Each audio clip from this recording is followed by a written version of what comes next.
Bueno, el Banco Central de Reserva estima que el coronavirus, la COVID-19, el impacto en realidad económico de esta enfermedad va a generar que la pobreza en el país aumente de 20%, es decir, 1 de cada 5 peruanos en situación de pobreza, a un 27%. Otros estudios independientes hablan incluso de 10 puntos de incremento, es decir, que la pobreza afecte hasta el 30% de la población en el país. Una situación que afecta y que estamos viendo en diversos países del mundo. Pero ¿cómo va a afectar a la clase media y a esa población vulnerable que ya teníamos en el país? Lo vamos a revisar en el siguiente informe.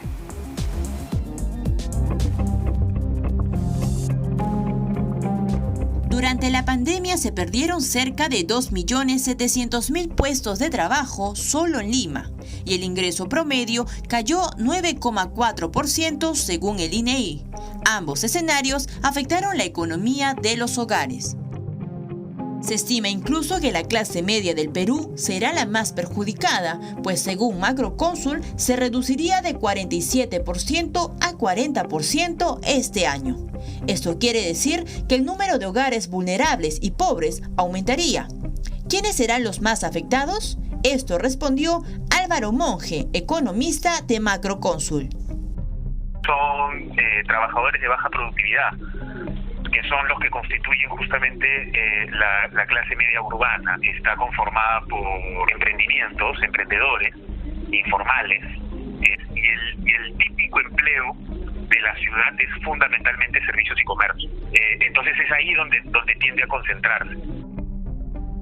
Por otro lado, la población que se encuentra en una condición vulnerable en estos momentos retrocederían e irían a la clase pobre.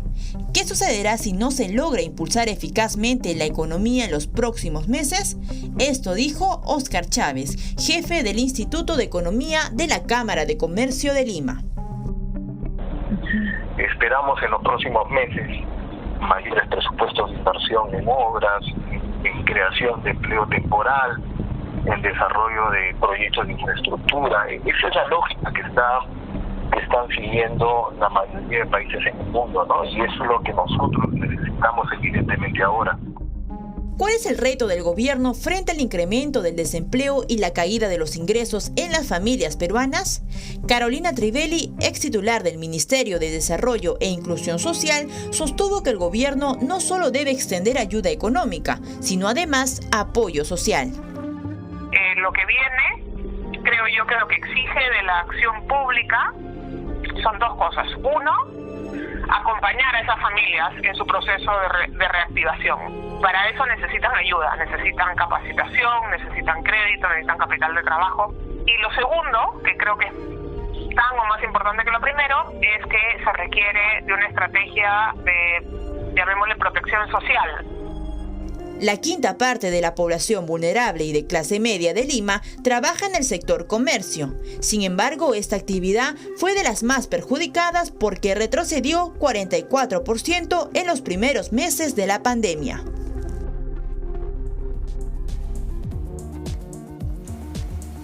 Bueno, y para profundizar justamente sobre este tema, sobre el impacto del estado de emergencia por la COVID-19 sobre la clase media, sobre la población en situación de pobreza, estamos ya con Óscar Chávez, el jefe del Instituto de Economía y Desarrollo de la Cámara de Comercio de Lima, que justamente es la institución que ha elaborado un informe interesante sobre el impacto que lamentablemente esta situación puede tener sobre el tejido social del país. Señor Chávez, muy buenas tardes.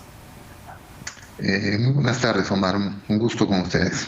Igualmente, ustedes estiman en la Cámara de Comercio de Lima, en este estudio que han hecho, que debido a la pandemia y debido a la situación que vive el país, 950.000 personas pasarían a una situación de pobreza y que alrededor de 1.100.000 personas, 100.000 trabajadores, pasarían una situación de vulnerabilidad. Lo primero que le pediría es que le explique al público la diferencia entre ambos espectros sociales, ¿no? Los pobres y las personas en vulnerabilidad. Bien. Lo primero es comentar que las definiciones que nosotros empleamos son las que utilizan los organismos internacionales como el Banco Mundial. Ellos llegan a definir clase media, vulnerable y pobres en función del ingreso diario de las familias.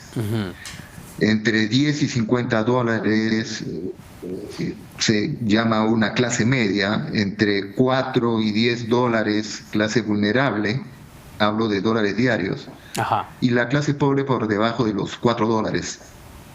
Todos estos unidades monetarias bajo un término que se conoce como paridad de poder de compra, ¿no? Es decir, una familia o una persona en realidad, ¿no?, que gasta al día menos de 10 dólares, que al tipo de cambio actual sí, hablaríamos de unos 33 soles por ahí. Si gasta menos de esa cantidad es considerada pobre. Sí, a ver, Omar, si lo pasamos esto a soles y mensuales para que nos sea más familiar los números, diríamos clase media entre 1945 y 9.725 soles. Tenemos una clase media ahí. Una clase vulnerable entre 778 soles y 1.945 soles. Y debajo de los 778 soles, con esta metodología del Banco Mundial, estaríamos hablando de clase pobre. Entonces, lo que vamos a ver, evidentemente, por la pérdida de empleo que hemos registrado en los últimos meses del estado de emergencia y el evidente recorte de los ingresos de los trabajadores peruanos, es una movilidad social a la baja en los siguientes meses. Exactamente. Sí, sobre todo en los vulnerables, en primer lugar, donde va a ser mayor la caída. Mencionaste 900.000, casi 950.000. Esto representa casi el 10% de la población vulnerable. Y esto es porque por el aislamiento social, porque el empleo más afectado es el empleo informal. Entonces la clase vulnerable está más asociada a este empleo informal. En cambio, la clase media, en términos porcentuales hablamos de entre 6 y 7% la caída del empleo, pero estamos hablando de una clase media que trabaja y que tiene un empleo formal, y que por lo tanto esta caída no va a ser tan fuerte como en el caso de los vulnerables, ¿no?, del empleo vulnerable. Ahora, señor Chávez, ¿cuán transitoria o permanente va a ser, digamos, esta movilidad social? Es decir, una persona que antes se encontraba quizá en una clase media, con un sueldo promedio de 2.000 soles, 3.000 soles, que perdió su puesto de trabajo debido a la pandemia y pasa a una situación de vulnerabilidad, o en el peor de los casos pasa a una situación de pobreza, ¿cuán permanente puede ser para una familia ese estado? ¿O va a ser un proceso transitorio que se va a recuperar en la medida que la actividad económica también se recupere? Sí, a ver, en términos de empleo informal, donde están los vulnerables, ese rebote en empleo debe ser un poco más rápido, porque aquí están los trabajadores independientes y los informales, aquellos que buscan su ingreso del día a día en la calle.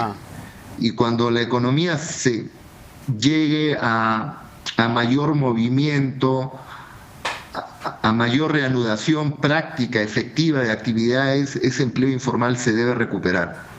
En cambio, la caída del empleo formal es distinta, porque las empresas, sean micro, pequeñas o medianas empresas, para que tomen un trabajador nuevamente, lo van a pensar 2 veces, ¿no?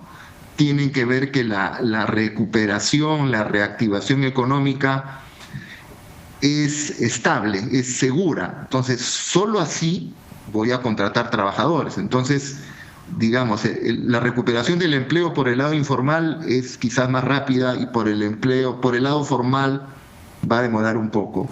Es decir, en unos meses lo que vamos a tener en el mercado laboral, en el mercado de trabajo, es un empleo, es más trabajadores informales. Quizá no un desempleo, como podría pasar en otros países, un desempleo alto al menos, pero sí un incremento de la informalidad laboral, más empleo precario. Sí, efectivamente, como hemos estado antes de esta crisis, ¿no? efectivamente. Hay otro tema importante, ¿no? Y ya lo mencionó Álvaro Monge en sus comentarios, ¿no? Comercio y servicios absorbe clase media fundamentalmente. Comercio y servicios. 50% de la clase media está en servicios, 22% está en comercio. Y en la clase vulnerable estamos hablando 20% en comercio, 33% en servicios. Son esos sectores, comercio, servicios, sectores terciarios y sectores también de baja productividad, los que van a, la recuperación de estos sectores son los que van a determinar el resultado final en el empleo y la condición de los trabajadores en la que se van a encontrar al final de año.